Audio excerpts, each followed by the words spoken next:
में प्रस्तावित रिम्स 2 की जमीन का विवाद गहराता जा रहा है और कल रैतों ने जमीन पर हल चलाने और फसल रोपने की घोषणा कर रखी है। पूर्व सीएम और बीजेपी के नेता चंपाई सोरेन ने भी साथ देने की बात कही, यानी कि कल फिर टकराव की स्थिति उत्पन्न हो गई है।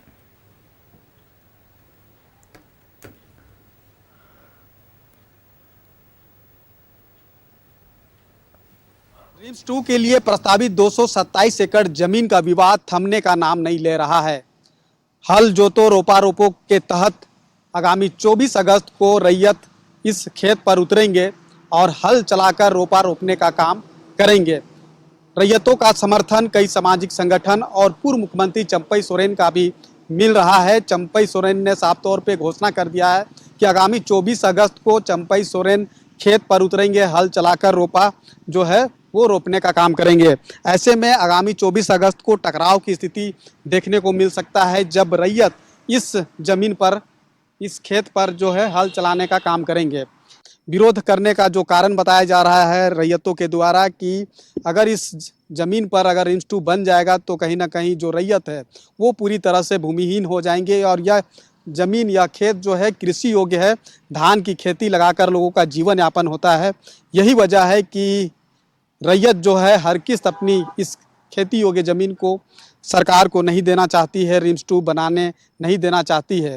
लेकिन जिस तरीके से साल 2012 में भी इस ज़मीन को लेकर एक लंबी संघर्ष जो है वो की गई थी, ग्रामीण और रैयत जो है काफ़ी लंबे समय तक आंदोलन किया था, जिसके बाद यह ज़मीन कहीं ना कहीं बच पाया था। लेकिन सरकार का भी दावा है कि यह ज़मीन जो है एकीकृत बिहार सरकार में ही जो है अधिग्रहण कर लिया गया था और यही वजह है कि तमाम मूलभूत सुविधा को देखते हुए यहाँ पर रिम्स 2 बनाने का प्रस्ताव जो है वो लाया गया। यहाँ पर कटीली तार से घेराबंदी कर दी गई थी। यही वजह है कि ग्रामीण और रैयत जो है अपने खेत पर नहीं उतर पाए थे और जहाँ 90% खेतों पर धान की फसल लग गई, लेकिन नगरी के जो ग्रामीण है वो यहाँ पर अपने खेत पर फसल नहीं लगा पाए हैं, धान की खेती नहीं लगा पाए हैं।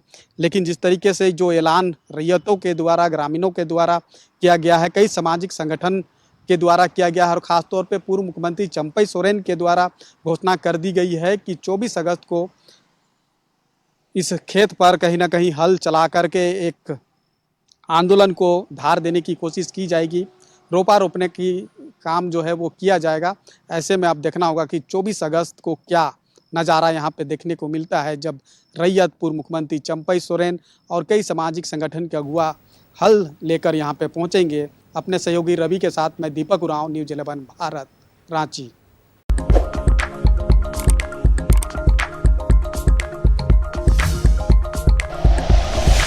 Like and share videos, subscribe करें हमारा चैनल और प्रेस करें बेल आइकॉन। न्यूज़ 11 भारत, सच है तो दिखेगा।